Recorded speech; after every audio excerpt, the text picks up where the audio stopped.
بسم اللہ الرحمن الرحیم۔ جو انسان بے زبان جانوروں کو، پرندوں اور کیڑے مکوڑوں کو اناج کھلاتا ہے، دانہ دنکا کھلاتا ہے، پرندوں اور جانوروں کو پانی پلاتا ہے، ایسے انسانوں کی زندگی میں بڑا واضح، مثبت اور حیران کن بدلاؤ آتا ہے۔ ہم رزق صرف کھانے پینے کی چیزوں کو کہتے ہیں، حالانکہ ایسا نہیں ہے۔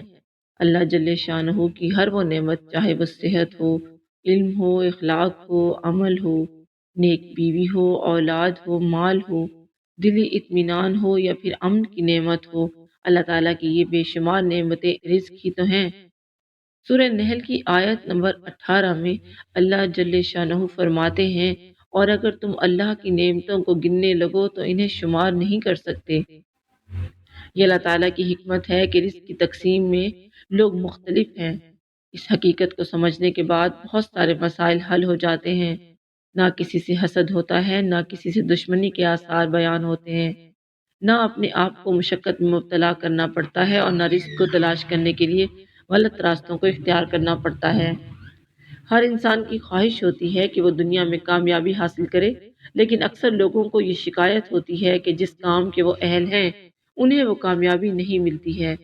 صبح سویرے جس کام کے حصول کے لیے جب گھر سے نکلتے ہیں تو وہ انہیں نہیں مل پاتا ہے۔ خدمت خلق کی اہمیت کا اندازہ اس بات سے لگایا جا سکتا ہے کہ اللہ تعالیٰ کی بندگی اور کسی انسان کی مدد کو ایک درجے میں رکھا گیا ہے۔ اگر کوئی کسی بیماری کی وجہ سے روزہ نہ رکھ پائے تو ایک روزے کا فدیہ، ایک مسکین کو کھانا کھلانا مقرر کیا گیا ہے۔ آپ صلی اللہ علیہ وآلہ وسلم نے ارشاد فرمایا کہ اسلام کا بہترین عمل کھانا کھلانا اور سلام کو رواج دینا ہے۔ آپ صلی اللہ علیہ وآلہ وسلم نے یہ بھی فرمایا کہ جو پیٹ بھر کر کھائے اور اس کا پڑوسی بھوکا ہو تو وہ مسلمان نہیں ہو سکتا۔ لوگوں کی نفع رسائی اور خدمت خلق تمام مذاہب میں پسندیدہ عمل ہے، لیکن اسلام نے اس پر سب سے زیادہ زور دیا ہے اور اس کے رہنما اصول اور ضابطے بھی بیان کر دیے ہیں۔ اس کی خاص تاکید و ترغیب بھی دی گئی ہے۔ ہر خاص و عام کی زبان پر یہ جملہ رہتا ہے کہ خدمت سے خدا ملتا ہے۔ آپ صلی اللہ علیہ وآلہ وسلم کی پوری زندگی ایک خالق کی عبادت اور مخلوق کی خدمت میں گزری ہے۔ خاص طور پر مسند نبوت پر فائز ہونے سے پہلے 40 سال تک مخلوق خدا کی خدمت کو اپنا مشن بنائے رکھا تاکہ آگے دعوت کی راہ ہموار ہو سکے۔ یہی وہ طریقہ ہے جس کے ذریعے سے ہم اپنی زندگی میں کامیابی حاصل کر سکتے ہیں۔ اور وہ شکایت جو اکثر لوگ کرتے ہیں کہ صبح جس مقصد کے لیے وہ گھر سے نکلتے ہیں، جو اہلیت وہ رکھتے ہیں، اس کے مطابق انہیں کامیابی نہیں ملتی ہے۔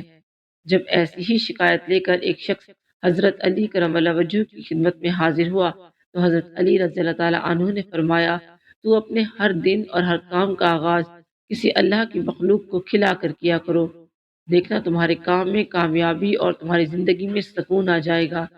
اس شخص نے کہا کہ یا علی رضی اللہ تعالیٰ عنہ، میرے دامن میں اتنی گنجائش نہیں کہ میں روز کسی نہ کسی کو کچھ کھلاؤں۔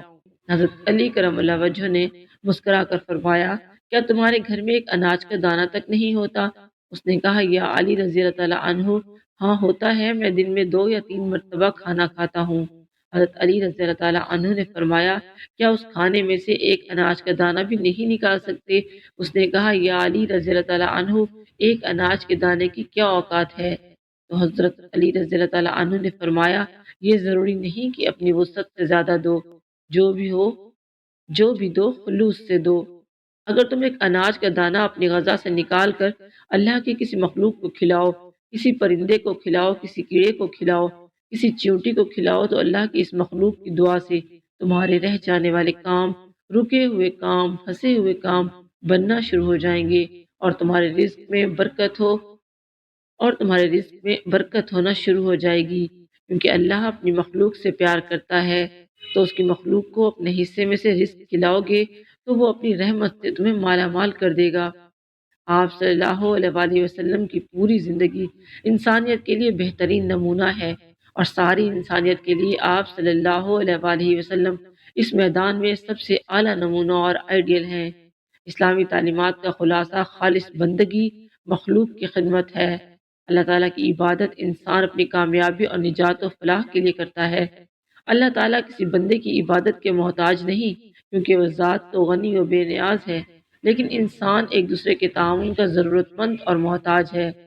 اسی طرح سے حقوق العباد کی اسلام میں خصوصی اہمیت ہے اور اس کی بہت زیادہ فضیلت ہے۔ اسلام نے خدمت خلق کو بڑی اہمیت دی اور بہت سے گناہوں کے لیے روزہ رکھنے یا مسکینوں کو کھانا کھلانے کو کفارہ قرار دیا، جس سے پتہ چلتا ہے کہ اسلام کی نظر میں خدمت خلق اور اللہ کی بندگی کا قریب قریب ایک ہی درجہ ہے، اور خدمت خلق میں گناہوں کو کفارہ بننے کی صلاحیت ہے۔ خدمت خلق کی اہمیت کا اندازہ اس بات سے بھی لگایا جا سکتا ہے کہ جب آپ صلی اللہ علیہ وآلہ وسلم پر پہلی وحی نازل ہوئی تو آپ صلی اللہ علیہ وآلہ وسلم نے گراں باری کچھ گھبراہٹ محسوس کی۔ جب گھر واپس تشریف لائے تو غمگسار شریک حیات ام المومنین حضرت خدیجہ رضی اللہ تعالیٰ عنہ نے کیفیت سن کر عرض کیا کہ اللہ تعالیٰ آپ کو ہرگز ضائع نہیں کریں گے، کیونکہ آپ رشتہ داروں کے ساتھ حسن سلوک کرتے ہیں، بے سہارا لوگوں کی مدد کرتے ہیں، مہمانوں کی خاطر تواضع کرتے ہیں اور آسمانی حوادث میں لوگوں کی مدد کرتے ہیں۔ اللہ کے نبی صلی اللہ علیہ وآلہ وسلم نہ صرف انسانوں کے لیے بلکہ جانوروں کے لیے بھی رحمت بن کر آئے تھے۔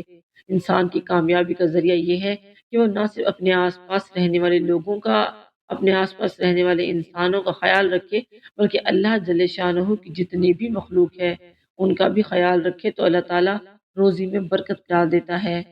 اللہ تعالیٰ کی نعمتوں کے حصول کے لیے اللہ تعالیٰ کی مخلوق کی خدمت کیجیے، چاہے وہ ایک پرندے کو دانہ ڈالنا ہی کیوں نہ ہو۔ اللہ جل شانہ آپ کی روزی میں برکت ڈال دیں گے۔ اور جس بات سے اکثر لوگ پریشان ہوتے ہیں کہ جس وقت وہ صبح گھر سے نکلتے ہیں تو جو سوچ کر نکلتے ہیں، جو چاہتے ہیں، جس کو حاصل کرنے کی اہلیت ہے، جس کو حاصل کرنا چاہتے ہیں لیکن وہ ان کو مل نہیں پاتا ہے، اللہ تعالیٰ کی نعمتوں کے حصول کے لیے اللہ تعالیٰ کی مخلوق کی خدمت کیجیے، چاہے وہ ایک پرندے کو دانہ ڈالنا ہی کیوں نہ ہو۔ آپ کی روزی میں، رزق میں برکت نہیں ہے تو صبح گھر سے نکلتے وقت اس بات کا خاص خیال رکھیں کہ اگر آپ وسعت رکھتے ہیں، طاقت رکھتے ہیں کہ اللہ جل شانہ نے آپ کو کچھ دیا ہے تو آپ اللہ کی مخلوق کی خدمت کیجیے۔ اگر کچھ بھی نہ ہو سکے تو اپنے رزق میں سے، اپنے اناج میں سے کچھ دانے پرندوں کو ڈال دیجیے، کیڑے مکوڑوں کو ڈال دیجیے، جانوروں کو ڈال دیجیے۔ اس کی وجہ سے اللہ جل شانہ آپ کے رزق میں برکت ڈال دے گا۔